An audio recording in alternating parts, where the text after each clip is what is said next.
दोस्तों नमस्कार। साल 2024 के बजट के बाद अगर आप मकान में निवेश करके कुछ साल उसे रख के और बाद में पैसे कमाना चाहते थे एस्केलेटेड वैल्यू पे, तो अब आपके लिए फ़ायदे का सौदा नहीं रहेगा। ये प्रॉपर्टी बेचने के तौर तरीकों में बदलाव आया है और जो टैक्सेशन इससे संबंधित हैं उसमें भी बदलाव आया है। तो कुल मिलाकर एक लाइन में अगर बात को समझाने की कोशिश करूं तो ये है कि मकान खरीदना निवेश के लिए अब नहीं होगा फायदे का सौदा। दरअसल निर्मला सीतारमण जो हमारी वित्त मंत्री हैं, उन्होंने बजट में चुपचाप एक झटका सा दे दिया है। हालांकि सरकार कह रही है, आयकर विभाग भी कह रहा है कि ये लोगों के फायदे के लिए किया गया है, उनकी आसानी के लिए किया गया है, लेकिन दरअसल अगर अब आप फ्लैट खरीद के उसको बेच रहे हैं तो आपको मोटी आयकर जो है LTCG जिसको बोलते हैं, long term capital gain tax, वो देना पड़ेगा। वैसे देखने में ये आसान लगता है, मैं आपको उदाहरण के साथ और विस्तार से अब समझाता हूं कि क्या है।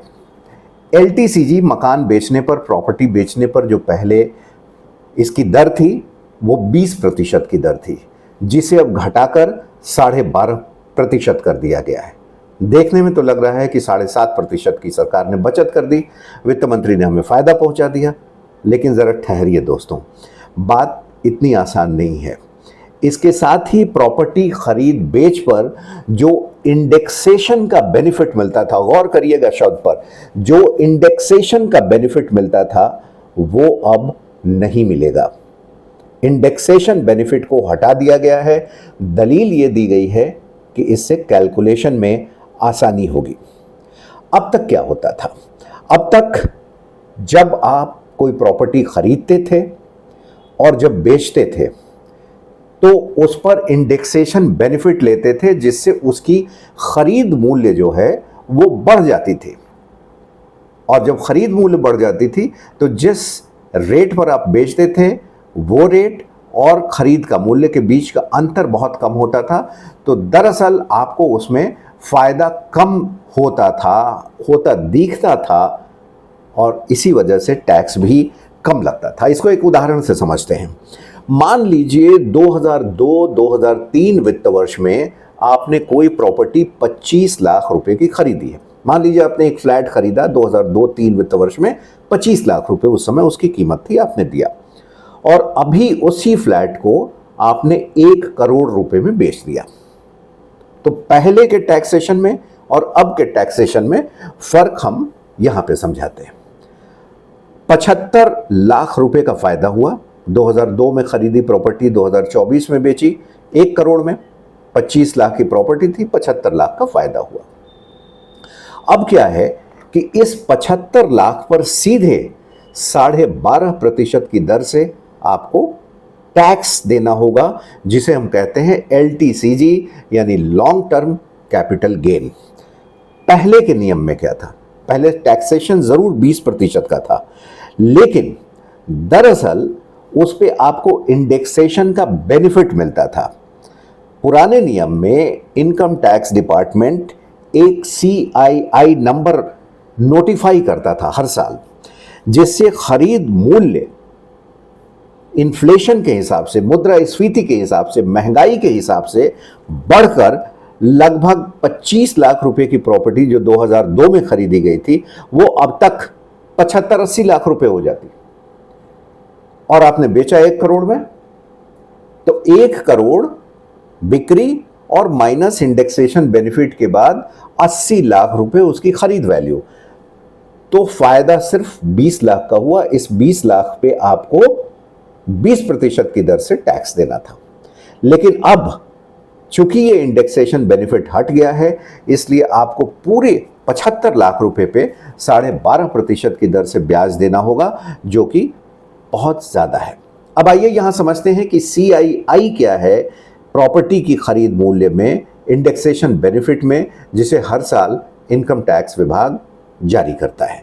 CII यानी cost inflation index, long term capital asset जो होते हैं उसकी इन्फ्लेशन एडजस्टेड कॉस्ट को कहते हैं।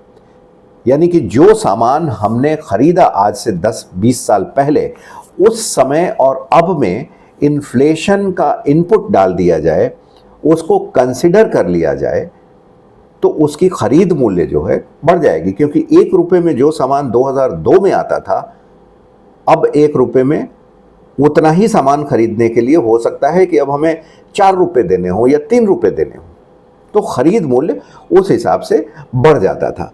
सेल मूल्य से, जो आपने जिस मूल्य पर सेल किया है, बेचा है, सेल मूल्य से इन्फ्लेशन एडजस्टेड एग्जीबिशन कॉस्ट को हटा दिया जाता था। इसीलिए 25 लाख की प्रॉपर्टी जब हम 20 साल बाद बेचने जाते थे तो उसकी खरीद मूल्य जो है वो 80 लाख रुपए हो जाती थी, तो उसमें फायदा होता था।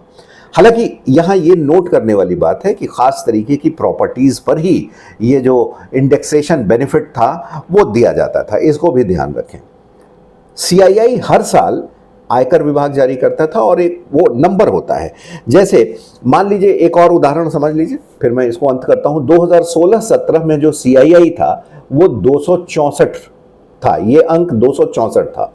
और चालू साल में अभी 2024 में जो सीआईआई है वो 348 रुपये है।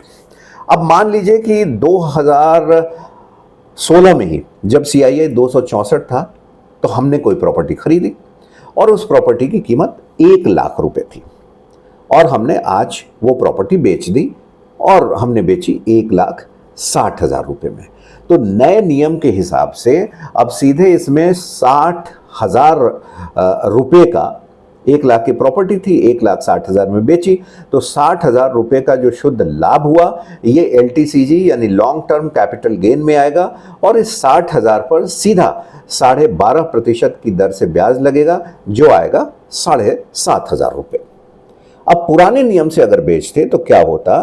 पुराने नियम से आप बेचते तो 1 लाख की प्रॉपर्टी जो आपने खरीदी 2016 में और बेची 2024 में, तो 16 का जो CII था, कॉस्ट इन्फ्लेशन इंडेक्स जो था, वो चूंकि 264 था, अभी 348 है, तो 348 जो वर्तमान का है, इसमें 264 से आप भाग दे देते थे, उसको डिवाइड कर देते थे, और जब करेंगे तो ये 1.4 आएगा।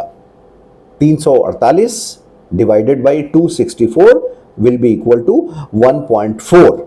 यानी कि उस समय अगर आपने कोई प्रॉपर्टी 1 लाख रुपए में खरीदी है तो CII के गणना के बाद, टैक्सेशन इंडेक्सेशन बेनिफिट के बाद उसकी कॉस्ट आज आप बेचने जाएंगे तो 1,40,000 मानी जाएगी उसकी खरीद मूल्य, और आपने बेचा 1,60,000 में, तो एक्चुअल बेनिफिट आपका होगा 20,000 रुपए। इस 20,000 रुपए में आप जो अब दर देंगे वो सीधा 12.5% के रेट से देंगे, तो 20,000 का जो 12.5% होता है वो हो जाएगा 7,500 रुपये। और पहले के कैलकुलेशन में हमने 60,000 उस पर बेनिफिट कमाया, तो उसमें 20% के दर से हम देते इंडेक्सेशन के बाद, तो उसमें फायदा होता 7,500 रुपये अब देंगे, और पहले के रेट से देते तो हम सिर्फ 4,000 रुपये देते। यानी कि नए स्लैब में आपको दिक्कत होने वाली है। इसलिए प्रॉपर्टी निवेश का बहुत अच्छा साधन अब नहीं रहा। अगर आप रहने के लिए नहीं, अपने पैसे का मूल्य बढ़ाने के लिए खरीद रहे हैं, तो मान लीजिए कि आपको उसमें जमकर टैक्स देना होगा। फिलहाल इस अंक में इतना ही। नमस्कार।